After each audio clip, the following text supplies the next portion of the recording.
So এটি হচ্ছে nothing CMF phone 2 pro, এবছরের সবচেয়ে হাইপড বা আলোচিত smartphone.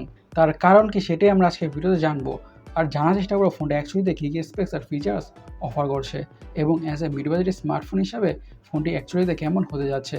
So let's talk about this smartphone. শুরুতে এই ফোনটার ডিজাইনের কথা বলে, এই ফোনের লুকসটা প্রিভিয়াস জেনারেশনের মধ্যে সিমিলার।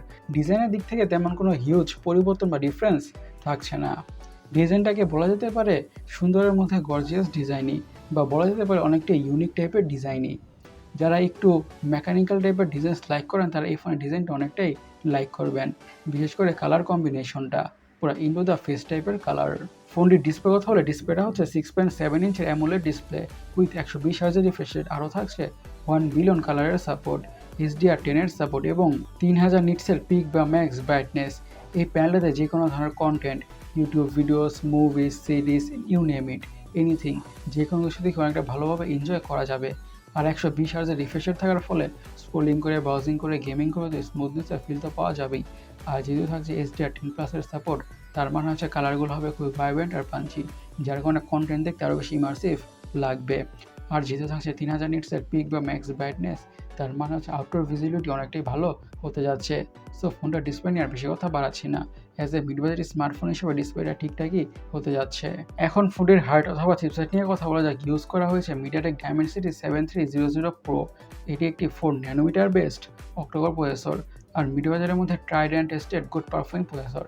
হাই লেভেলের গেমসগুলোকে মিডিয়াম সেটিংসে খুবই ভালোভাবে খেলা যাবে অথবা রান করা যাবে কোনো ধরনের ইস্যুস ছাড়াই, এবং social media using, switching between apps, multitasking, you name it, যে কোনো ধরনের কাজই আছে ফোনটা খুব ইজির সাথে বা সিম্পলি বলা যেতে পারে ব্যাটারি স্মুথভাবে হ্যান্ডেল করে ফেলবে।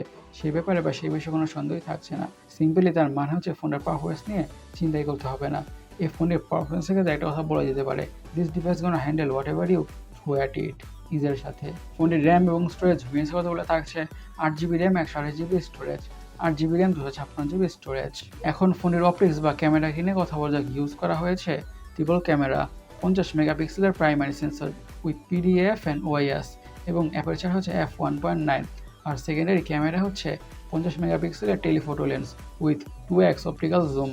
আর থার্ড ক্যামেরা হচ্ছে 8 মেগাপিক্সেলের আল্ট্রা ওয়াইড অ্যাঙ্গেল সেন্সর। আর ফোনটে ইউজ করা হয়েছে 16 মেগাপিক্সেলের সেলফি ক্যামেরা। আচ্ছা, ফোনটির ভিডিও রেকর্ডের কথা বলে, ফোনটিকে দিয়ে 4K ভিডিও রেকর্ড বা শ্যুট করা যাবে। আর ইন জেনারেলি নাথিংয়ের স্মার্টফোনগুলোর পিকচার কোয়ালিটি আর ভিডিও কোয়ালিটি অনেকটাই ভালো হয়ে থাকে। তার মানে হচ্ছে এই ফোনটি থেকে অনেকটা ভালো কোয়ালিটির পিকচার্স আর ভিডিওস পাওয়া যাবে, দ্যাটস ফর শিওর আর অবভিয়াস। ফোনটির সিকিউরিটির কথা বলে, ইউজ করা হয়েছে আন্ডারটিস অপটিক আর ফিঙ্গারপ্রিন্ট সেন্সর। এখন ফোনটির ব্যাটারিটা কিনে কথা বলা যাক। পুরো ফোনটাকে পাওয়ার করছে 5000 mAh, yes freaking 5000 mAh battery with 33 ওয়াটের ফাস্ট চার্জিংয়ের সাপোর্ট। এই 5000 mAh ব্যাটারি থেকে ফোনটাকে মিডিয়ামভাবে ইউজ করলে খুব ইজিলি 1 থেকে 1.5 দিনের ব্যাটারি তো পাওয়া যাবেই। আর সাথে প্রোভাইড করা 33 ওয়াটের চার্জার দিয়ে ফোনটা ঠিকঠাক দ্রুতভাবে ফুল চার্জ হয়ে যাবে। ফোনটার কালার ভেরিয়েন্সের কথা বলে, এসব কালার ভেরিয়েন্টে পাওয়া যাবে। এখন ফোনটার দামটা কিনে অথবা প্রাইসটা কিনে কথা বলা যাক। ফোনটার বেস ভেরিয়েন্টের দাম হচ্ছে 18,000 ইন্ডিয়ান রুপি। এখন দেখা যাক বাংলাদেশের বাজারে কী প্রাইস নিতে বা কী দামে পাওয়া যায়, তখনই বোঝা যাবে যে অ্যাকচুয়ালি স্মার্টফোনটা আমাদের জন্য এবং আপনাদের জন্য কতটুকু অর্থিত বা কতটুকু ভ্যালু ফর মানি স্মার্টফোন।